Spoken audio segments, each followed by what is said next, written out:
Ya teman-teman semua, baik lagi di KPN News masih membahas kasus Subang. Kita bahas lagi dengan Pak Purnawirawan ya. Jadi hari ini Pak Purnawirawan itu atau Pak Edi Sukarno itu diperiksa untuk hari ini ya teman-teman. Dan juga ada anggota kepolisian yang berinisial N ya teman-teman. Apa hubungannya tuh Bang dengan Bapak kepolisian berinisial N? Jadi ada hubungannya lah ya teman-teman. Tentang apa tuh kita akan bahas untuk hal tersebut ya. Jadi untuk Bapak Purnawirawan sendiri atau Pak Edi Sukarno ya teman-teman, benar-benar diperiksa dan Polda Jabar benar-benar serius ya untuk memeriksa dari Pak Edi Sukarno ini gitu mengenai kesaksiannya gitu ya. Seperti gue bilang kemarin, untuk kesaksian dari Pak Edi ini akan kuat jika memang dikuatkan dengan saksi-saksi lainnya. Contohnya nanti dikuatkan juga nanti dari saksi ini nih, tentang anggota kepolisian berinisial N. Ini beliau adalah dari Polsek Jalan Cagak.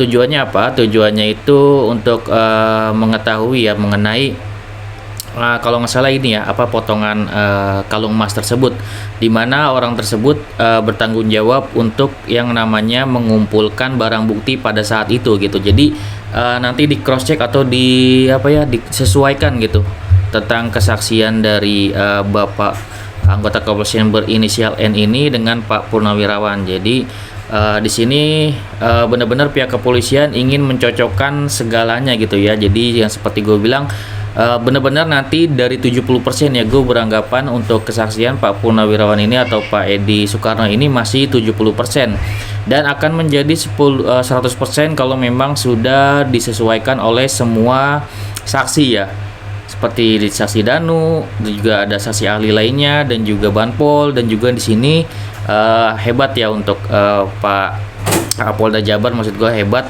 karena tentunya akan menghadirkan saksi-saksi baru yang menguatkan kesaksian daripada Pak Edi ini gitu. Jadi apa yang dilakukan Polda Jabar ini benar-benar sudah sangat sesuai apa yang kita harapkan teman-teman. Jadi benar-benar disesuaikan kesaksian Pak Edi dengan kesaksian lainnya gitu ya. Untuk Pak Edi sendiri benar-benar Polda Jabar benar-benar dikorek terus ya keterangannya, apakah yang di podcast dari Kang Heri itu sudah semuanya disampaikan atau ada yang belum disampaikan kan kayak gitu.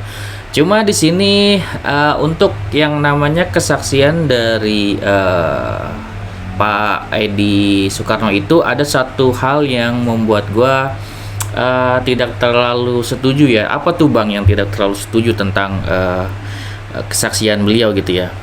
Mungkin di sini juga Anjas yang terakhir upload tadi ya, kalau teman-teman lihat kontennya itu ada kata-kata dari Pak Edi, dan itu gue juga sesuai ya apa yang gue mau sampaikan sekarang tentang Pak Edi yang benar-benar melindungi dari kepolisian itu sendiri. Dan juga ada tanggapan dari Pak Edi bahwasanya apa yang dilakuin itu seperti mungkin polis lain melanggar, ada dugaannya itu hanya untuk prosedur aja gitu ya. Jadi kalau misalkan dari situ gue beranggapan bahwasanya Pak Edi sendiri sepertinya jauh di dalam lubuk hatinya itu ingin melindungi juga ya, melindungi beberapa anggota kepolisian yang memang terlibat, tapi dia tidak ingin mereka itu dipecat gitu teman-teman. Jadi seolah Pak Edi ini hanya ingin mereka itu mendapatkan juga hukuman seperti hukuman prosedur aja gitu. Di situ kecewanya gua sih ya. Jadi kalau misalkan nanti keputusan Polda Jabar itu hanya menghukum berdasarkan apa yang pernyataan di awal gitu kan, Pak Ibrahim Tompo mengenai kesalahan prosedur doang gitu, itu pasti netizen gue pribadi sangat kecewa tentunya ya. Bahkan mungkin kekecewaan gue ya bener-bener kecewa kalau misalkan memang akhirnya seperti itu gitu, dan jatuhnya malah bisa nggak terungkap untuk OEJ ini tuh malah bikin kecewa banget gitu. Kalau misalkan Polda Jabar berbuat seperti itu, ya mendingan untuk kasus ini dilimpahkan ke Mabes Polri gitu ya. Jadi seperti halnya terkasus Sambo yang harusnya semua OOJ-nya itu terungkap gitu. Kalau Polda Jabar gak berani untuk mengungkap ya semua OOJ ini, ya gue sangat kecewa ya. Mendingan dilimpahin ke Mabes Polri yang berani untuk mengungkap semuanya gitu. Kalau misalkan gue beranggapan seperti itu ya teman-teman. Jadi teman-teman juga boleh beranggapan untuk hal ini ya seperti apa gitu.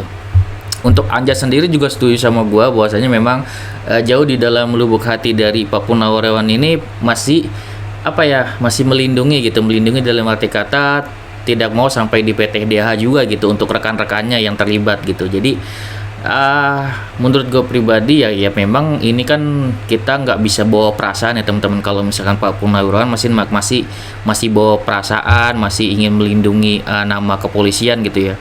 Ya kalau kita sendiri tentunya sebagai netizen ingin keadilan seadil-adilnya buat kedua korban gitu. Kalau misalkan memang ini sesuai pasalnya untuk OOJ tersebut yang terlibat itu minimal banget berdasarkan undang-undang itu akan ditahan 5 tahun penjara teman-teman. Itu adalah berdasarkan undang-undang ya teman-teman untuk OOJ tersebut. Sedangkan kalau misalkan di sini hanya kesalahan prosedur aja gitu kan ya tentunya hanya dihukum berdasarkan apa yang mau Polri hukum gitu kan ya. Entah itu dipindahkan, entah itu diturunkan jabatan, kan seperti itu doang kayak gitu. Sedangkan kita berharapnya ini adalah untuk OOJ ini ada tindak pidana gitu. Kita tidak mau sesuai dengan kata-kata dari Pak Purnawirawan itu gitu kan. Walaupun mungkin beliau sudah mendapatkan ancaman, mendapatkan teror, tapi di sini di podcast Kang Heri itu beliau berusaha untuk melindungi nama kepolisian juga ya, seperti apa yang dilakukan oleh Pak Purnawirawan, Kombes Pol Surawan, Pak Ibrahim Tompo tentunya sebagai pihak kepolisian ingin melindungi nama kepolisian itu sendiri. Namun kita belajar dari kasus Sambo semuanya sudah terungkap gitu kan ya, jangan sampai untuk kasus Subang ini tidak terungkap untuk OOJ-nya gitu kan, hanya karena Pak Purnawirawan atau Pak Edi mengungkapkan bahwasanya ini kemungkinan gitu ya, dia bilang kemungkinan memang kesalahan prosedur aja gitu kan ya. Karena di dalam pemanggilan ini juga berkaitan selain penemuan barang bukti gitu kan ya, untuk pembahasannya juga mengenai oknum yang melanggar polis lain tersebut gitu, untuk kesaksiannya seperti apa gitu. Kalau misalkan dari Pak Purnawirawan itu bilang hanya kesalahan prosedur gitu kan ya, maka ya tidak bisa dikuatkan nanti di persidangan mengenai OJ tersebut gitu. Oke. Semoga Pak Purnawirawan ini tidak hanya membawa perasaan ya teman-teman, takut rekan-rekannya di PTDH, tapi benar-benar kalau misalkan ingin mengungkap kasus ini jangan setengah-setengah gitu, benar-benar harus pol-polan gitu. Kalau memang harus dipecat, harus dihukum pidana, ya kita harus jujuran aja gitu, jangan seperti itu ya untuk ya Pak Purnawirawan. Kalau misalkan harus dihukum ya harus dihukum gitu. Kalau misalkan Bapak ingin memberikan kesaksian ya jangan tanggung-tanggung gitu, jangan misalkan setengah gitu, jangan 50% tapi harus 100% gitu. Oke, segitu video dari gue, semoga bermanfaat. Wassalamualaikum warahmatullahi wabarakatuh. Sinas video teman-teman.